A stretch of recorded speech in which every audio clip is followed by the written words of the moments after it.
Oi pessoal, bom dia. Hoje nós vamos falar sobre modo de produção. Modo de produção é um conceito sociológico utilizado para caracterizar as várias formas como a sociedade se organizou ao longo da história, do ponto de vista social, econômico, político e cultural. Então, se nós pensarmos a grande história da humanidade, nós podemos identificar com algumas variações pelo menos 5 grandes modos de produção. O primeiro deles seriam as comunas primitivas, ou seja, aquelas sociedades que se organizaram antes do Estado, antes da propriedade privada. Então eram grupos que viviam sem grandes regras, sem a propriedade privada, sem o Estado, como vivem hoje as nossas tribos indígenas no Amazonas e tantas outras formações ao redor do mundo ainda predominam com esse modo de produção comunal, né? Depois disso, nós tivemos o modo de produção escravista, ou seja, sociedades que se organizavam e se estruturavam a partir da dominação e da escravidão de outros povos. Foi assim durante séculos o Império Romano, foi assim o Egito Antigo, com a escravidão, por exemplo, dos hebreus, que a gente vê tantas histórias na Bíblia, inclusive. Este modo de produção, então, tinha uma cultura, um direito, uma organização, uma forma política própria. Depois disso, durante toda a Idade Média, nós tivemos o modo de produção feudal, onde nós não tínhamos escravos, mas tínhamos a personalidade jurídica, vamos dizer assim, do servo, né? O servo era um cidadão sem direito algum, praticamente. Ele vivia numa condição muito próxima da escravidão. Ele devia favores ao senhor feudal, ele não podia se mudar da onde ele havia nascido, ele tinha que pagar tributos, ou seja, o direito era diferente para o nobre e para o servo. Esse modo de produção ficou conhecido como modo de produção feudal. Ele foi superado pelo nosso atual modo de produção, o modo de produção capitalista, onde nós temos trabalho assalariado, indústria, temos classes sociais diferentes, né? Temos todo um sistema político, econômico, social e cultural diferente.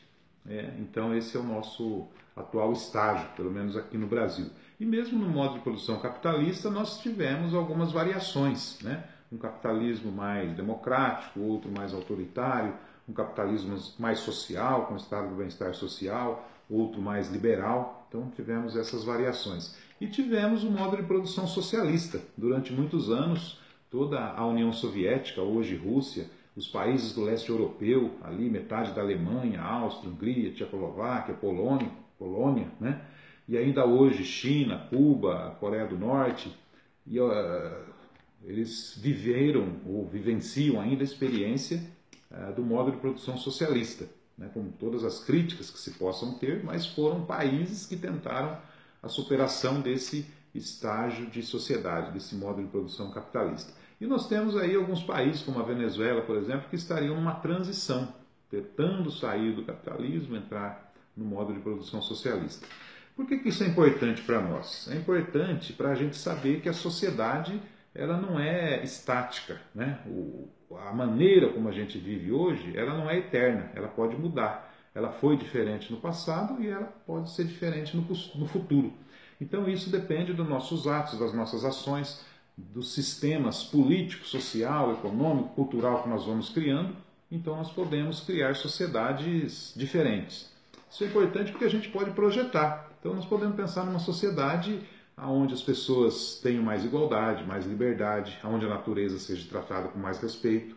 É difícil a gente pensar hoje, principalmente na atual conjuntura, né, onde nós lutamos por direitos básicos como salário, emprego, vida digna, né, saúde, educação, nós pensarmos que podemos construir uma sociedade diferente. Mas é importante nós termos esse horizonte, né? Hoje, por exemplo, nós poderíamos pensar numa sociedade ecológica, né, social e democrática. Talvez um socialismo ecológico democrático. Ou seja, uma sociedade que tivesse um respeito muito maior pelo meio ambiente, uma sociedade onde a democracia seria levada aos seus limites, não teria tanto poder econômico interferindo na democracia, manipulação da mídia e coisas do gênero, e tivéssemos uma igualdade, seja através da socialização dos meios de produção, ou seja, através de uma maior democracia econômica, mas nós podemos, passo a passo, ir construindo essa nova sociedade. Talvez não precise ser do modo clássico, através de revoluções, como muitos tiveram essa experiência, muitos países, mas nós podemos, no nosso dia a dia, ir aprofundando a democracia, aprofundando a igualdade, aprofundando a justiça social e ter a certeza de que a sociedade é a gente que constrói. Nós podemos mudar esse sistema político, social e econômico, que é injusto, opressor, causa dificuldade para a grande maioria das pessoas, e construir um sistema melhor, um sistema mais igualitário, mais digno e mais democrático.